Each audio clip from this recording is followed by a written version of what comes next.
Assalamu alaikum students and welcome to the free online classes of economics. Today we will discuss the law of supply. कानूने रसद की statement है that other things remaining the same, an increase in the price leads to increase in the quantity supply. यानी जब भी किसी चीज़ की कीमत में इजाफा हो जाता है, that is increase in the supply, तो उस सूरत में जो क्वांटिटी सप्लाई है वो इंक्रीज हो जाएगी if other things remains constant. As we know that economics is a social science, और कोई भी social science जो है उसमें 2+2 4 वाला सीन नहीं होता, ठीक है. There needs certain conditions to be assumed constant, ठीक है. अगर आप उन conditions को constant assume करेंगे तब आपके पास कोई भी law जो है वो exist करेगा. So other things remaining the same, जिसको हम later on discuss करेंगे that what these things are. If these things are remain constant, any increase in the prices, यानी जब prices में इजाफा होता है तो quantity supply जो है वो increase हो जाती है. अब हम जानते हैं that quantity supply is from producers side, ठीक है. ये producers की तरफ से होता है, जैसा कि quantity demanded जो था that is from consumers, ठीक है. उसी तरह से जो क्वांटिटी सप्लाई है दैट इज फ्रॉम प्रोड्यूसर्स, ठीक है. जो प्रोड्यूसर्स हैं, एंटरप्रेन्योर्स हैं, वो 4 फैक्टर्स ऑफ प्रोडक्शन को कंबाइन करते हैं और कोई भी क्वांटिटी जो है वो प्रोड्यूस करते हैं. So according to the law of supply, whenever there is increase in the prices, quantity supply increases. As we know कि जो प्रोड्यूसर्स हैं, एंटरप्रेन्योर्स हैं, उनका जो बेसिक ऑब्जेक्टिव होता है, जो उनका बुनियादी मकसद है किसी भी चीज़ को प्रोड्यूस करने का, वो क्या है? To earn profit. वो प्रॉफिट अर्न करना चाहते हैं, ठीक है. तो प्रॉफिट उनको कैसे मिलता है कि कोई भी आउटपुट, फॉर एग्जांपल एक्स, वो इसको प्रोड्यूस करते हैं, उसके बाद मार्केट में उसको सेल के लिए भेज देते हैं. जब उनकी प्रोडक्ट्स सेल होती हैं तो उस सेल के अगेंस्ट वो रेवेन्यूज जो हैं, वसूलियाँ वो रिसीव करते हैं. और ये रेवेन्यूज जितने ज़्यादा हायर होते जाएंगे, जितने ज़्यादा रेवेन्यूज कलेक्ट होंगे, उतने ही ज़्यादा जो प्रॉफिट का मार्जिन है वो ज़्यादा होता चला जाएगा. यानी जो रेवेन्यूज हैं that are directly proportional to profits, ठीक है. यानी आपके पास रेवेन्यूज जो हैं इनका ज़्यादा से ज़्यादा होना, that is the basic objective of producers. So जब भी जो रेवेन्यूज़ हैं, अब रेवेन्यूज़ क्या है? मार्केट में जब भी कोई चीज़ बेची जाती है तो उसके अगेंस्ट आप जो चीज़ वसूल करें दैट इज़ प्राइसेस, वो कीमतें हैं. तो जितनी ज़्यादा कीमतें होंगी उतने ही आपके पास एवरेज रेवेन्यूज जो हैं वो ज़्यादा होंगे, because prices are also called average revenues. अब जितने ज़्यादा आपके पास एवरेज रेवेन्यूज होंगे तो रिजल्टेंटली यानी फाइनली आपके पास प्रॉफिट ज़्यादा होगा. So because of this reason जब भी किसी भी चीज़ की कीमत में इजाफा होता है तो प्रोड्यूसर्स क्वांटिटी सप्लाई बढ़ा देते हैं. So let's take an example. Prices and quantity supply, ठीक है. यहाँ पे आप कोई भी प्रोडक्ट जो है वो फर्ज कर लें, लेट्स सपोज शूज़, ठीक है. हमने एक प्रोडक्ट ले ली शूज़. अब जब शूज़ की प्राइस जो थी दैट इज़ 1000 रुपीज़ पर पेयर, तो उस वक्त मार्केट में जो सप्लाई की जा रही थी, ठीक है, that is equal to 20 pairs of shoes, ठीक है. जब कीमतें 1000 रुपया पर पेयर थी तब उस वक्त जो प्रोड्यूसर्स थे वो 20 पेयर ऑफ शूज़ जो है वो मार्केट में सेल के लिए भेज रहे थे. अब अगर प्राइसेस हो जाती हैं 2000, प्राइसेस डबल हो गई, तो अब प्रोड्यूसर्स ने क्या किया? उन्होंने ज़्यादा profit, because there is increase in prices, और प्राइस में इंक्रीज जो है वो रिजल्ट करते हैं आपके प्रॉफिट इंक्रीज में, ठीक है. तो इस कंडीशन में जो प्रोड्यूसर हैं वो अपनी सप्लाई को बढ़ा देंगे. There is increase in quantity supply. अगर प्राइसेस में फर्दर इंक्रीज होता है, प्राइसेस राइज टू 3000, तो सप्लाई जो है दैट विल आल्सो इंक्रीज. अब प्रोड्यूसर को ज़्यादा प्रॉफिट नज़र आ रहा है तो वो पहले से भी ज़्यादा पेयर ऑफ शूज़ जो है वो मार्केट में सेल के लिए भेजेंगे, ठीक है. It could be 60, it could be 70, it could be 80, but it will be greater than 40. ठीक है, तो ये 40 से ग्रेटर होगी, सप्लाई में इजाफा हो गया. ठीक है, सो यहाँ पर हमने from the schedule we found out a positive relationship between prices and quantity supply. तो हम ये कह सकते हैं कि quantity supply is a function of prices, यानी जब कीमत में तब्दीली आती है तो कीमत में तब्दीली से मिकदार रसद में तब्दीली आ जाती है. तो there is a positive relationship, तो इसलिए हम इसको इक्वेशन की फॉर्म में प्लस BP राइट करेंगे. ठीक है, B stands for the slope, that is intercept, that is prices and that is quantity supply. Just like the demand equation, वहां पर क्या था, there is negative sign because demand और prices में negative relationship था. Okay, now if we plot this schedule, अगर हम इसको ग्राफिकली देखें, prices on y axis, units yani quantity supply on x axis. So we have 1000, 2000 and 3000. We have 20, 40, 60, 80 and so on. ठीक है, जब आपके पास prices 1000 थी तो pair of shoes 20. So we plot the first point and we get a point A. ठीक है, first pair को plot किया, पॉइंट आ गया हमारे पास ए. सेकेंड पेयर प्लॉट करेंगे, जब प्राइसेस इंक्रीज हुई अप टू 2000 तो सप्लाई इंक्रीज कर दी प्रोड्यूसर्स ने 40. तो इंक्रीज इन प्राइसेस और इंक्रीज इन क्वांटिटी सप्लाई को कंबाइन करते हुए we get a point B. Similarly जब फर्दर इंक्रीज हुआ प्राइसेस में तो क्वांटिटी सप्लाई जो है that increase further, that is C. So you can see that there is a positively sloped curve, that is SS. तो ये जो positively sloped curve है that explains the law of supply. ठीक है, कि law of supply जो है it explains कि जब भी कीमतों में इजाफा होगा मिकदार रसद में इजाफा हो जाएगा, यानी प्रोड्यूसर्स जो है वो ज़्यादा क्वांटिटी मार्केट में सेल करने के लिए भेजेंगे. Okay, now the question is कि सप्लाई कर्व पॉजिटिवली स्लोप्ड क्यों है? Why producers increase this quantity supply with increase in the prices, यानी कीमत में इजाफे के साथ वो क्यों इसको बढ़ा रहे हैं? Why it is slope positive? तो एक रीजन तो ये है कि with the increase in price profits increases. ठीक है, प्रॉफिट्स जो है वो इंक्रीज हो जाते हैं, और क्योंकि बेसिक ऑब्जेक्टिव ही ज़्यादा प्रॉफिट अर्न करना है तो इसलिए जब प्राइस राइज जो है इसको अटेन करने के लिए वो क्या करते हैं कि क्वांटिटी सप्लाई को बढ़ा देते हैं ताकि मार्केट में ज़्यादा चीज़ें सेल हों और वो इस ज़्यादा जो कीमतों में इजाफा हुआ है, कीमतें ज़्यादा हुई हैं, उससे ज़्यादा बेनिफिट हासिल कर सकें. सेकेंडली जो है कि जब कीमतों में इजाफा होता है, ठीक है, तो कोई भी इजाफा जो है rise in price it could never be permanent. ठीक है, हमेशा जब भी प्राइसेस में इजाफा होता है तो उसके साथ एक डेंजर जो है वो अटैच होता है. ठीक है, डेंजर किस तरह का अटैच होगा कि कीमतें राइज की हैं तो प्रोड्यूसर के माइंड में ये होगा कि प्राइसेस जो है वो किसी भी वक्त फॉल कर सकती हैं. ठीक है, तो उस फॉल से जो उसको नुकसान होगा, यानी जो प्रॉफिट अगर वो सेल कर दे तो प्रॉफिट जो वो अर्न कर सकता है, अगर वो क्वांटिटी सप्लाई यहाँ पर नहीं बढ़ाएगा तो वो प्रॉफिट उसका जाता रहेगा, यानी उसको वो लॉस में, इसका ये प्रॉफिट जो वो गेन कर सकता था वो लॉस में कन्वर्ट हो जाएगा. ठीक है, तो इसलिए प्राइस फॉल के थ्रेट की वजह से वो क्या करता है कि जैसे ही प्राइसेस बढ़ती हैं वो क्वांटिटी सप्लाई को मैक्सिमाइज करने की कोशिश करता है ताकि ऑल पॉसिबल प्रॉफिट जो है वो हासिल करे. तीसरा जो है that is cost of production. अब कॉस्ट ऑफ प्रोडक्शन क्या है?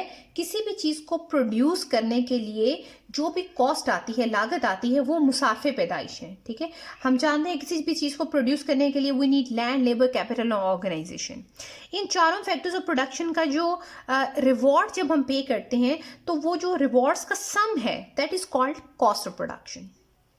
ठीक है, तो कॉस्ट ऑफ प्रोडक्शन जो है ये इंक्रीज हो जाती है. किस तरह से कि जब प्राइसेस इंक्रीज होती हैं तो ज़्यादा प्रॉफिट की लालच में जब क्वांटिटी सप्लाई बढ़ाई जाती है तो क्वांटिटी सप्लाई के बढ़ा देने से जो डिमांड है, डिमांड ऑफ रॉ मटेरियल, वो इंक्रीज हो जाती है. ठीक है, रॉ मटेरियल की डिमांड इंक्रीज कर देने से इनकी प्राइसेस इंक्रीज हो जाएंगी, क्योंकि हम जानते हैं जब किसी भी चीज़ की तलब में इजाफा होता है तो उसकी कीमतों में भी इजाफा हो जाता है। तो जब इसकी कीमतों में इजाफा होगा तो इसकी कीमतों में इजाफे से जो टोटल कॉस्ट है वो इंक्रीज हो जाएगी। अब ये जो इंक्रीज इन टोटल कॉस्ट है ये उसी सूरत में बर्दाश्त किया जा सकता है जब कीमतों में इजाफा हो। ठीक है, so that is the reason कि अगर क्वांटिटी सप्लाई को बढ़ाना ही है तो इसके साथ कीमतों का बढ़ना जरूरी है। So these are the 3 reasons that why supply curve slopes positive. अब हमने डेफिनेशन में देखा कि other things remaining the same and increase in the price leads to increase in the quantity supply. अब वो other things remaining the same क्या है? There are certain things which are assumed to be constant in this law. The things are there is no change in the cost of production. ठीक है, कि cost of production में इजाफा ना हो, वो कांस्टेंट रहे।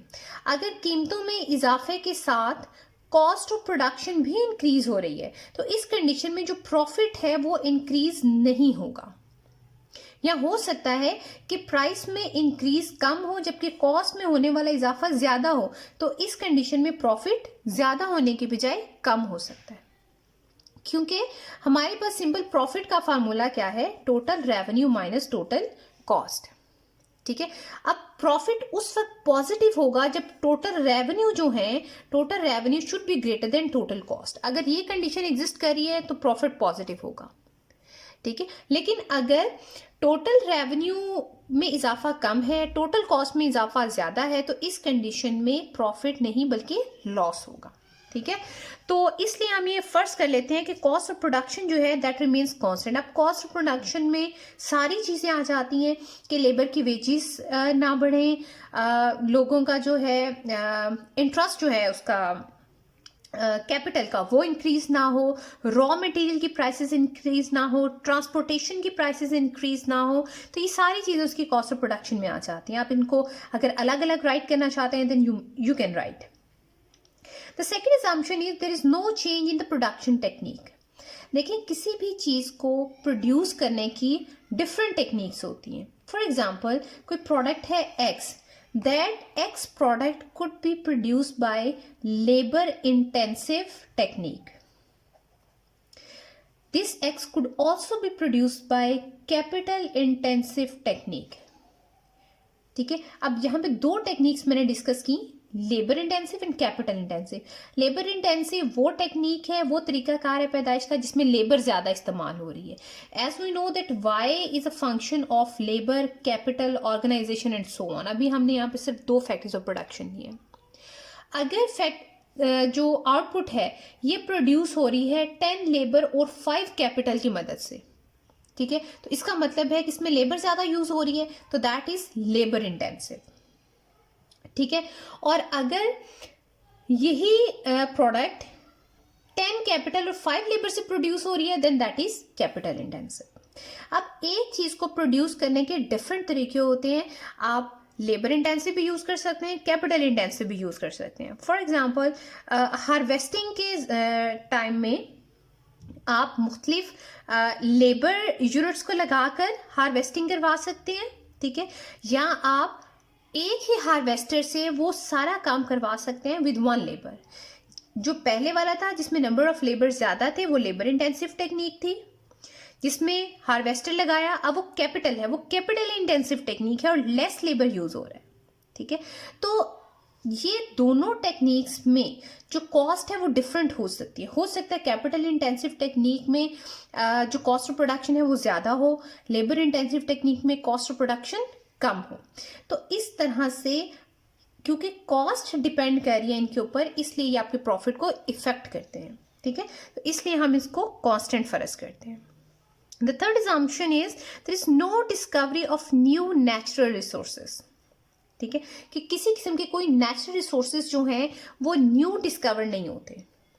मिसाल के तौर पर जो शू इंडस्ट्री है, ठीक है, उसकी जो मशीन्स हैं वो काम कर रही हैं नेचुरल गैस पे। ठीक है, उसके इंजन्स जो फ्यूल यूज करें दैट इज नेचुरल गैस। लेकिन पेट्रोल, वो नेचुरल गैस यूज़ कर रहे हैं, पेट्रोल यूज़ नहीं कर रहे। क्यों नहीं कर रहे? बिकॉज पेट्रोल जो है वो इंपोर्ट करना पड़ेगा, उसकी कॉस्ट प्रोडक्शन ज़्यादा होगी, क्योंकि वो हमारी अपने कंट्री का नेचुरल रिसोर्स नहीं है। लेकिन लेटर ऑन क्या होता है, कंट्री के natural resources, new natural resource discover होते हैं और पेट्रोल जो है कंट्री के अंदर डिस्कवर हो जाता है, ठीक है, और वो इतनी ह्यूज अमाउंट में है कि वो नेचुरल रिसोर्स से भी चीपर पड़ता है। तो इस कंडीशन में क्या हुआ कि नेचुरल गैस को जो है वो शिफ्ट कर दिया, चेंज कर दिया विद द पेट्रोल। तो इस तरह से जो कॉस्ट प्रोडक्शन है वो रिड्यूस भी हो सकती है, वो इंक्रीज भी हो सकती है, डिपेंड्स कि उसकी क्या प्राइसेस है। तो इसलिए हम इसको कांस्टेंट फर्ज करते हैं ताकि हमारी जो करंट कंडीशन है उसको ये इफेक्ट ना करे। And there is no government restriction, government किसी किस्म की कोई रिस्ट्रिक्शन नहीं लगाई कि आप जो है वो a type of good produce कर सकते हैं और a type of good produce नहीं कर सकते। या गवर्नमेंट ने कोई एक लिमिट सेट नहीं की कि एक इंडस्ट्री जो है वो इस हद से ज़्यादा आउटपुट प्रोड्यूस नहीं कर सकती, ठीक है। So these are the certain assumptions, ठीक है, जिसको हम कहते हैं अदर थिंग्स रिमेन्स कांस्टेंट और ceteris paribus. Okay, so these are the assumption. जब यहाँ पर कुछ अजम्पशन है उसके साथ ही इस लॉ की कुछ लिमिटेशंस भी हैं। लिमिटेशंस क्या है कि अगर लिमिटेशंस मीन कि किन कंडीशंस में लॉ ऑफ सप्लाई होल्ड नहीं करता। There is intensive need of cash money, ठीक है, कि अगर किसी वक्त ऐसा हो कि जो सेलर है, ठीक है, उसको कैश की बेतहाशा ज़रूरत है बिकॉज ऑफ एनी रीज़न, हो सकता है उसने बाहर जाना है, ठीक है, तो उसको कैश की बहुत ज़्यादा ज़रूरत है। तो इस कंडीशन में क्या होगा कि वो अपने एसेट्स को फौरी तौर पर सेल करने की कोशिश करेगा, ठीक है। हो सकता है उसकी एसेट्स की प्राइसेस बहुत ज़्यादा हों, लेकिन क्योंकि अब उसको कैश की ज़रूरत है तो वो लोअर प्राइसेस पर भी सप्लाई को बढ़ा देगा, ठीक है। जनरली लॉ ऑफ सप्लाई क्या कहता है कि increase in prices then increase in quantity supply, लेकिन इस कंडीशन में लोअर प्राइसेस पर जो सप्लाई है वो इंक्रीज हो जाती है। इसी तरह से अनसर्टेन कंडीशंस, अब एक प्रोड्यूसर है, ठीक है, उसने काफ़ी ज़्यादा चीज़ों का स्टॉक अपने पास सेव किया हुआ है, लेकिन अचानक से क्या होता है कि कंडीशन अनसर्टेन हो जाते हैं, लाइक वॉर की कंडीशन है या वेदर की कंडीशन है। Because of any uncertain condition अब वो क्या करेगा, वो प्राइसेस, लोअर प्राइसेस पर भी अपना स्टॉक जो है उसको फौरी तौर पर सेल करने की कोशिश करेगा। The third one is immediate migration, ठीक है। बाजू का ऐसा होता है कि लोग अपने घर को या अपने एसेट्स को, गाड़ी वगैरह को सस्ते दामों जो है वो फौरी सेल कर देते हैं, क्योंकि उन्होंने फौरी तौर पर कहीं शिफ्ट होना होता है, ठीक है, उन्होंने यहाँ से मूव करना होता है, माइग्रेशन होती है, उनकी हिजरत कर रहे होते हैं वो। तो इस कंडीशन में भी लॉ ऑफ सप्लाई जो है वो होल्ड नहीं करता। And the last one is obstacle in the way of transportation. बाज़ वक़्त ऐसा होता है कि चीज़ों को, वो जो रास्ते हैं जहाँ पर प्रोडक्शन वाले एरिया से लेकर सेल वाले एरिया तक जाने का जो रास्ता है वो because of some reasons damage हो जाता है, या वहाँ पर जो ज़राए नकलो हमल है वो जो ट्रांसपोर्टेशन है, ठीक है, जो लोडर्स, जो गाड़ियाँ जिसके थ्रू आप उस चीज़ को मार्केट में भेजते हैं, वो वहाँ पर वो व्हीकल मूव नहीं कर पा रहे, ठीक है। तो इस कंडीशन में भी मजबूरन क्या होता है कि चीज़ों को ख़राब करने से बेहतर है कि वो लोअर प्राइसेस पर उसी एरिया में सेल कर देते हैं, ठीक है। So that's all about law of supply. Still, if you have any question, then please do ask. You will get a positive response. Thank you so much.